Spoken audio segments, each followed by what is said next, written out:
विठ्ठलराव लंगे. धन्यवाद अध्यक्ष महोदय. आपल्या राज्याचे मुख्यमंत्री तथा वित्तमंत्री माननीय देवेंद्रजी फडणवीस साहेब यांनी मांडलेल्या अर्थसंकल्पावरती आणि पाठिंबा दर्शवण्यासाठी मी या ठिकाणी उभा आहे. अध्यक्ष महोदय, शुक्रवार दिनांक 6 मार्च 2026 रोजी राज्याचे मुख्यमंत्री आदरणीय देवेंद्रजी फडणवीस साहेब यांनी 7,69,447 कोटी रुपयांचा अंदाजित अर्थसंकल्प विधानसभेत सादर केलेला आहे. त्यामध्ये अंदाजित 40,552 कोटी रुपये महसुली तुटीचा तर 1,50,491 कोटी रुपये राजकोषीय तूट आहे. या अर्थसंकल्पात शेती, उद्योग, पायाभूत सुविधा, रोजगार व सामाजिक विकास गुंतवणुकीवर भर दिलेला आहे.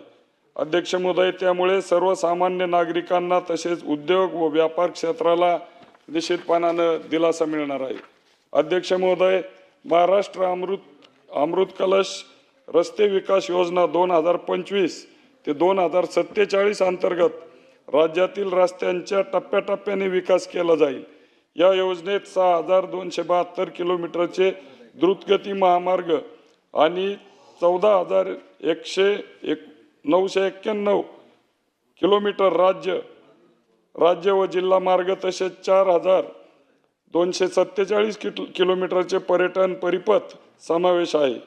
अध्यक्ष महोदय, राज्यात 1,000 पेक्षा अधिक लोकसंख्या असलेले ग्रामीण भागातील रस्ते काँक्रिटीकरण रस्त्याने जोडले जाणार आहे आणि निश्चितपणाने अनेक वर्षांपासून जे खेडे मुख्य रस्त्यापासून जोडले गेलेले नाही त्याला निश्चितपणाने त्या गावांना याचा फायदा होणार आहे. अध्यक्ष महोदय, राज्यातील उद्योग क्षेत्र स्थूल उत्पन्न 2047 पर्यंत $123 अब्ज वरून $1,500 अब्ज पर्यंत वाढवण्याचं शासनाचं उद्दिष्ट आहे. त्याकरता उच्च क्षमता असलेले क्षेत्रांकरता मूल्य साखळी निर्माण करणे व प्रत्येक उदयोन्मुख जिल्ह्यात मोठे औद्योगिक समूह उभारण्यात येणार आहेत. तसेच सूक्ष्म, लघु व मध्यम उद्योगासाठी अर्थसहाय्य देऊन महाराष्ट्र जागतिक उत्पादनाचे केंद्र बनविण्याचा निर्धार आपल्या राज्य सरकारने केलेला आहे. राज्यात नवीन उद्योग, गुंतवणूक व सेवा धोरण 2025 जाहीर करण्यात आलेले आहे. 2047 पर्यंत उद्योग क्षेत्रात स्थूल राज्य उत्पन्नातील वाटा 30% नेण्याचे शासनाचे ध्येय आहे. यासाठी इन्व्हेस्ट महाराष्ट्र हा एक संघ डिजिटल प्लॅटफॉर्म विकसित केला जात आहे. अध्यक्ष महोदय, शेती आणि शेतकरी हा आपल्या जीवनाचा मूलाधार आहे आणि म्हणून या अर्थसंकल्पामध्ये शेतकऱ्यांसाठी अतिशय चांगल्या घोषणा या ठिकाणी केलेल्या आहे. महाराष्ट्रात आज कृत्रिम बुद्धिमत्ता AI आणि डिजिटल शेतीमध्ये जे देश आघाडीवर आहे. महाविस्तार AI प्लॅटफॉर्मवर 30 लाखाहून अधिक शेतकऱ्यांना हवामान अंदाज, पीक सल्ला आणि बाजारभावाची अचूक माहिती मिळत आहे. हा प्लॅटफॉर्म खऱ्या अर्थानं शेतकऱ्यांना डिजिटल सहकार्य आहे. आदिवासी शेतकऱ्यांना महायुती सरकारने महाविस्तारमध्ये देवली बिली भाषेचा समावेश केला आहे.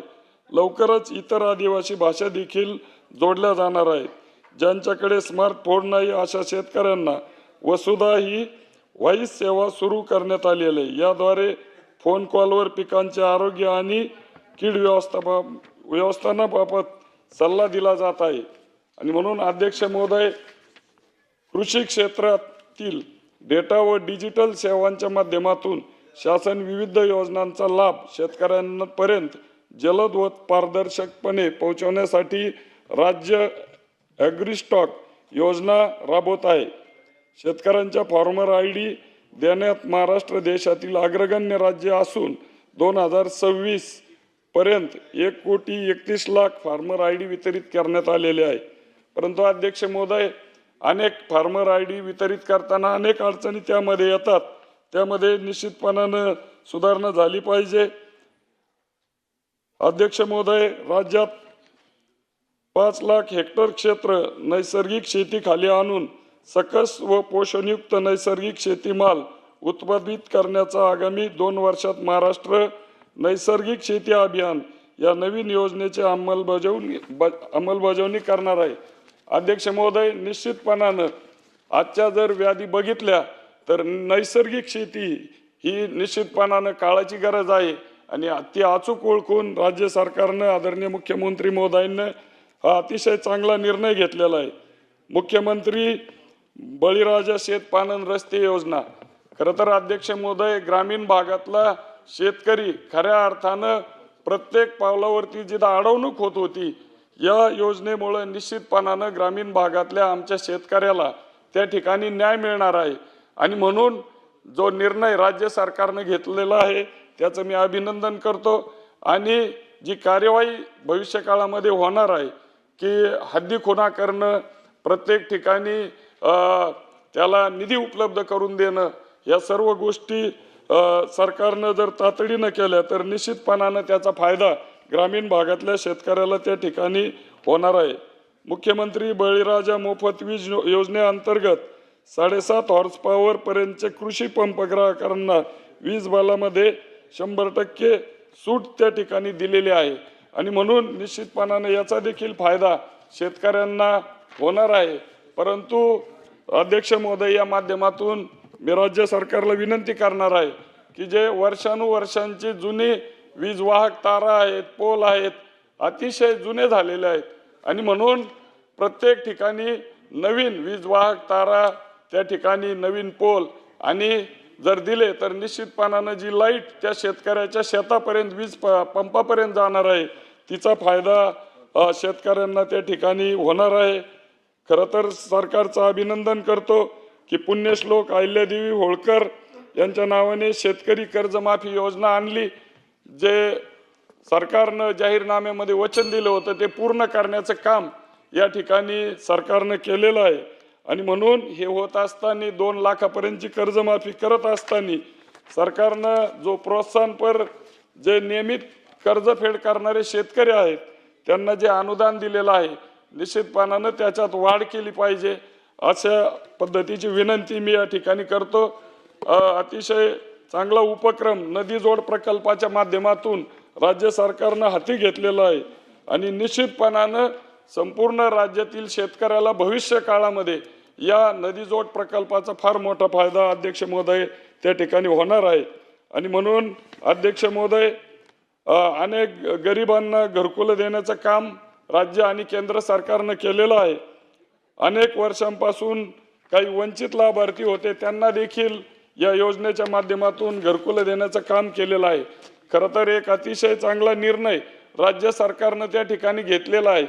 स्वर्गीय गोपीनाथजी मुंडे साहेब यांच्या नावानं जी अपघात योजना आहे त्यामध्ये शेतमजुराचा देखील त्या ठिकाणी समावेश केलेला आहे आणि निश्चितपणानं अध्यक्ष महोदय याचा फायदा आमच्या ग्रामीण भागातल्या शेतकऱ्यांना होणार आहे।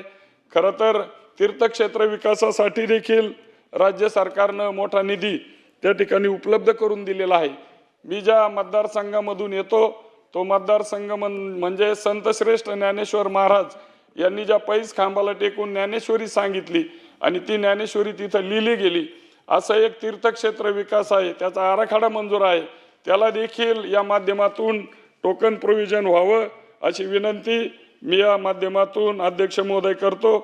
खरं तर मी ज्या भागातून येतो त्या भाग हा जायकवाडी धरणग्रस्त पट्टा आहे आणि अनेक गावं विकासापासून अनेक वर्षांपासून वंचित आहे। अनेक वर्षांचा बॅकलॉग भरून काढण्यासाठी विशेष निधी या धरणग्रस्त पट्ट्याला त्या ठिकाणी द्यावा ही विनंती आजच्या या माध्यमातून मी करतो आणि खऱ्या अर्थानं आदरणीय मुख्यमंत्री देवेंद्रजी फडणवीस साहेब, उपमुख्यमंत्री आदरणीय एकनाथजी शिंदे साहेब, उपमुख्यमंत्री आदरणीय सौ सुनेत्राताई पवार साहेब यांचं अभिनंदन करतो की राज्याच्या प्रत्येक घटकाचा विचार करून अतिशय एक चांगला अर्थसंकल्प आपल्या राज्याला दिला। जय हिंद, जय महाराष्ट्र।